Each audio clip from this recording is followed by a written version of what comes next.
बात लंपी की, जिसके खिलाफ एक हथियार तैयार कर लिया गया है। दिल्ली में पहली स्वदेशी वैक्सीन लॉन्च की गई है।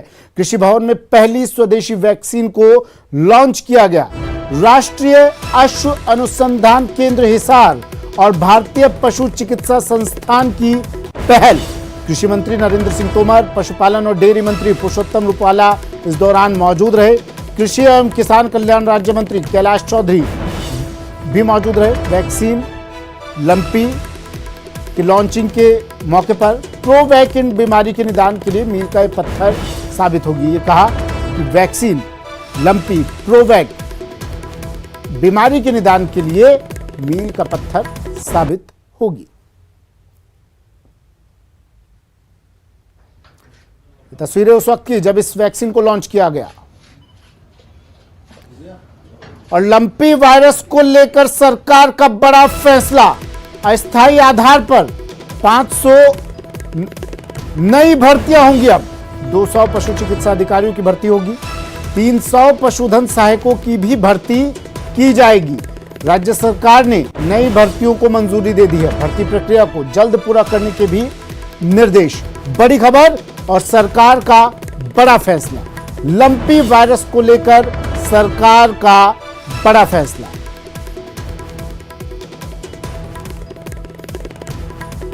अस्थायी आधार पर 500 नई भर्तियां होंगी लंपी वायरस को लेकर। ये कोविड के टाइम पे भी हमने देखा था, सीएचए की भर्ती की गई थी। और अब 200 पशु चिकित्सा अधिकारियों की भर्ती होगी। 300 पशुधन सहायकों की भी भर्ती होगी।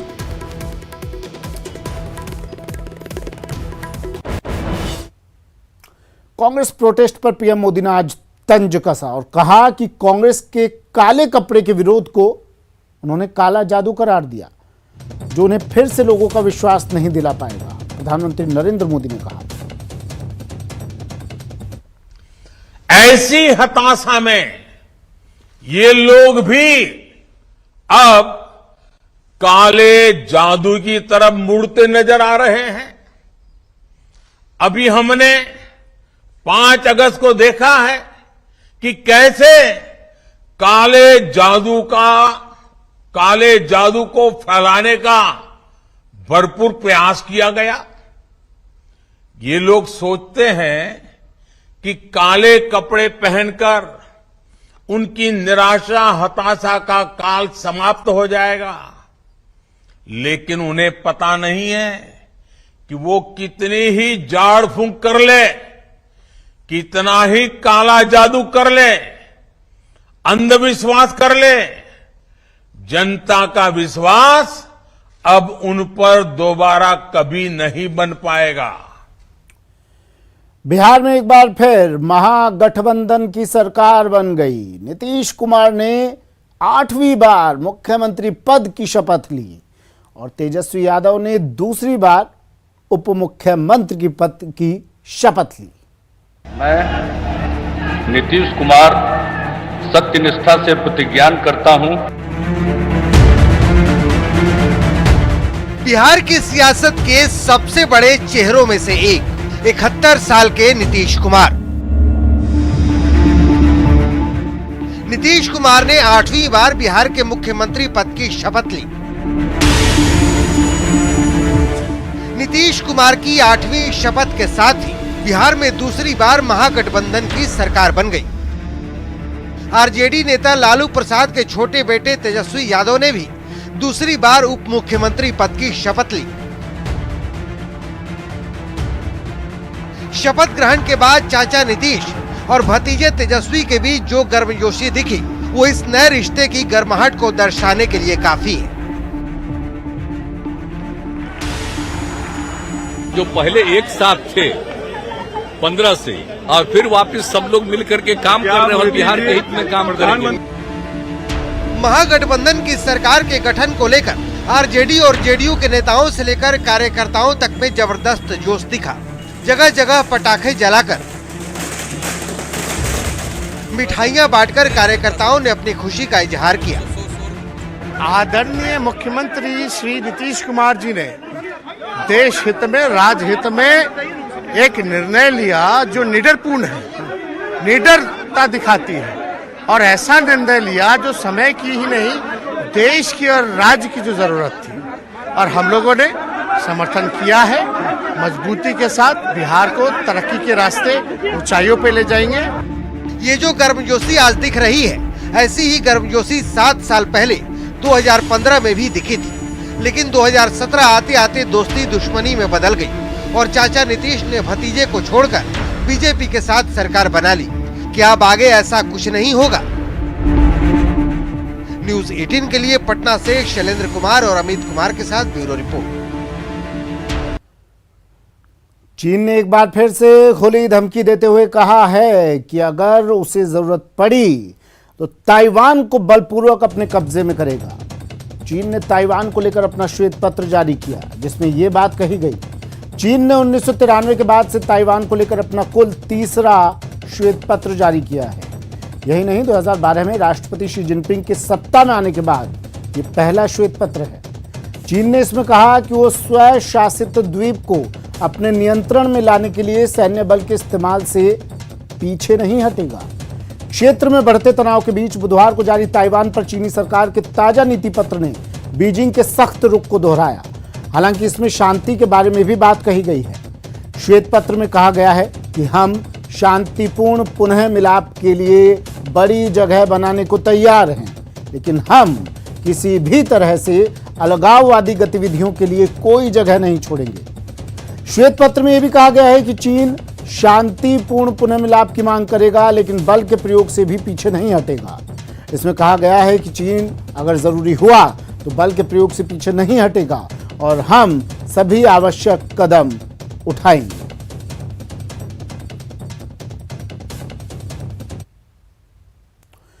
जम्मू कश्मीर के बडगाम जिले में सुरक्षा बलों ने लतीफ राथर समेत लश्कर ए तैयबा के 3 आतंकवादियों को ढेर कर दिया है। लतीफ को मार गिराने के साथ ही सुरक्षा बलों ने राहुल भट्ट और अमरीन भट्ट सहित कई नागरिकों की हत्याओं का बदला ले लिया है। इस साल मई में आतंकवादियों ने बडगाम में राजस्व विभाग के कर्मचारी रहे कश्मीरी पंडित राहुल भट्ट की हत्या कर दी थी। कश्मीर के अतिरिक्त पुलिस महानिदेशक विजय कुमार ने कहा कि लश्कर ए तैयबा के तीनों आतंकवादियों को मार गिराया गया है। घटनास्थल से शव निकाले जा रहे हैं, शिनाख्त होनी बाकी है। मुठभेड़ स्थल से आपत्तिजनक सामग्री, हथियार और गोला बारूद बरामद किया गया है। यह हमारे लिए एक बड़ी सफलता है। राहुल भट्ट की हत्या के बाद कश्मीरी पंडित समुदाय के लोग विरोध में सड़कों पर उतर आए थे। कश्मीरी पंडित राहुल भट्ट पर हुए हमले में शामिल 2 आतंकवादियों को बाद में मुठभेड़ में मार गिराया था। इसके अलावा कश्मीरी टीवी कलाकार अमरीन भट्ट की बडगाम में आतंकवादियों ने हत्या कर दी।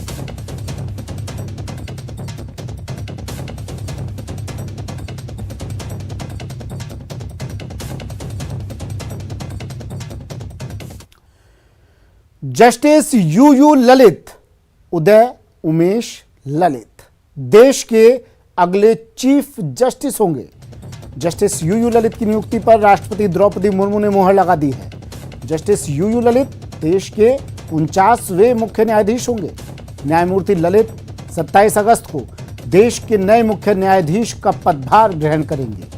बता दें कि जस्टिस ललित वर्तमान में सीजेआई एनवी रमन्ना की जगह लेंगे। जस्टिस एनवी रमन 26 अगस्त को सेवानिवृत्त हो रहे हैं।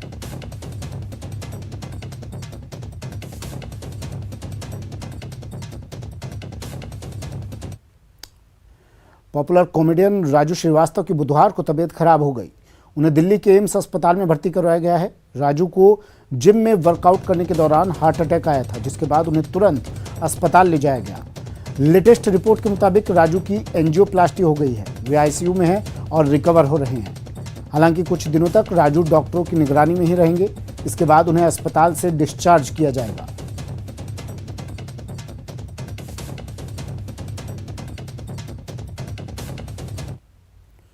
चलिए, यहां वक्त एक ब्रेक का है, जल्द हाजिर होंगे।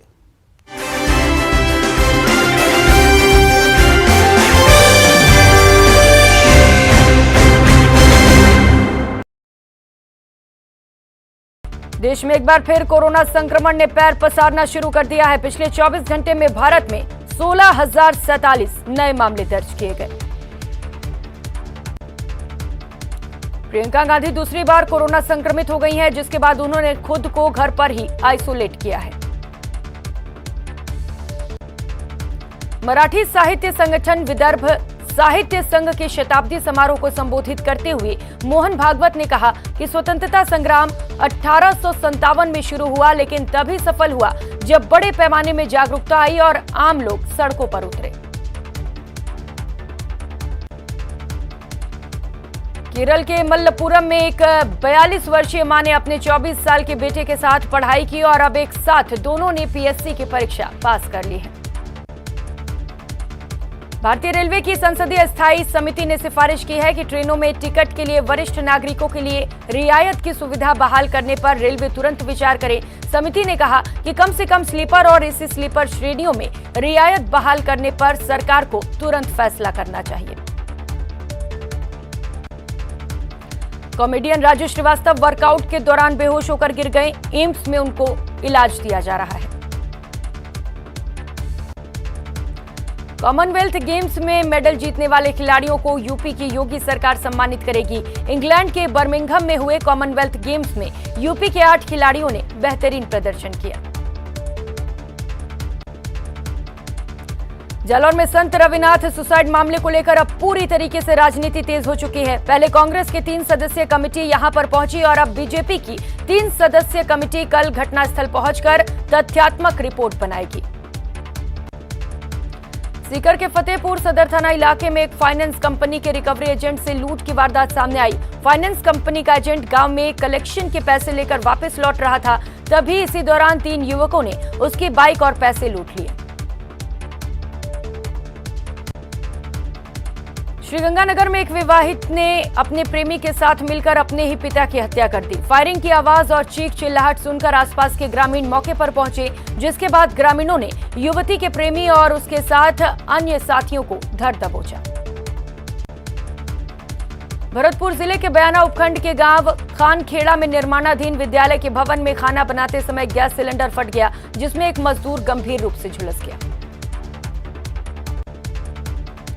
राजसमंद में हाईवे 8 पर चारभुजा थाना क्षेत्र में बेकाबू बस डिवाइडर पर चढ़ने के बाद 3 बार पलट गई। भीषण सड़क हादसे के समय बस में 70 लोग मौजूद थे। इस हादसे में करीब 18 लोगों को चोटें आई हैं। बीकानेर में ट्रेन की चपेट में आए 2 लोग। ट्रेन की चपेट में आने से एक शख्स की मौत, दूसरा व्यक्ति गंभीर घायल।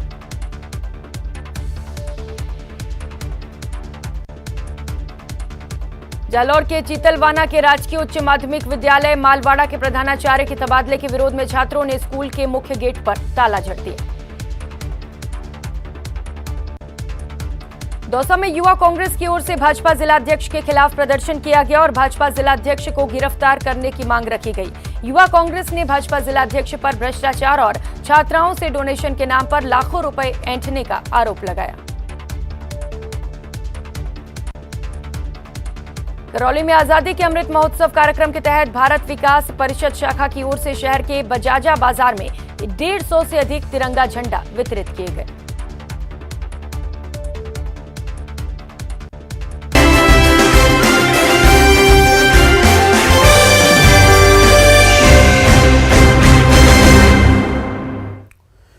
ब्रेक के बाद स्वागत है आपका। बात रक्षाबंधन के मुहूर्त की। इस साल रक्षाबंधन 11 और 12 अगस्त को पड़ रहा है। पंचांग के अनुसार सावन पूर्णिमा तिथि 11 अगस्त को सुबह 10:38 पर शुरू होगी और 12 अगस्त 2022 को सुबह 7:05 पर समाप्त होगी। चूंकि इस बार सावन पूर्णिमा के साथ ही भद्रा भी पहले भाग के दौरान प्रबल है, ऐसे में भद्रा के समाप्त होने के बाद ही भाई बहन राखी बंधवा सकते हैं। प्रातःकाल 6:53 से श्रवण नक्षत्र आ जाएगा। श्रवण नक्षत्र आने के बाद श्रवण का पूजन किया जा सकता है और उसके बाद में रक्षाबंधन मनाया जा सकता है। वैसे रक्षाबंधन का श्रेष्ठ मुहूर्त प्रातःकाल 6:53 से श्रवण कुमार पूजन के साथ ही प्रारंभ हो जाता है। अपराह्न काल में सायंकाल 5:07 से 6:19 तक श्रेष्ठ समय है। ये भद्रापुच्छ काल है, इसमें राखी बांधी जा सकती है। इसके बाद में फिर भद्रोपरांत रात्रि को 8:52 से अर्धरात्रि तक भी राखी बांधी जा सकती है, पर रात्रि में राखी बांधने में असुविधा हो तो अन्य मुहूर्तों का उपयोग किया जा सकता है। रक्षाबंधन पर बहनों ने भी अपने भाइयों के लिए राखियां खरीदनी शुरू कर दी हैं। मार्केट में तरह तरह की फैंसी राखियां हैं, जिससे पारंपरिक राखियों का बाजार सिमटता जा रहा है। ऐसे में भीलवाड़ा का एक परिवार न सिर्फ सामाजिक सद्भाव का संदेश दे रहा है, बल्कि पुरानी कारीगरी को भी सहेजे हुए है। एक रिपोर्ट देखिए।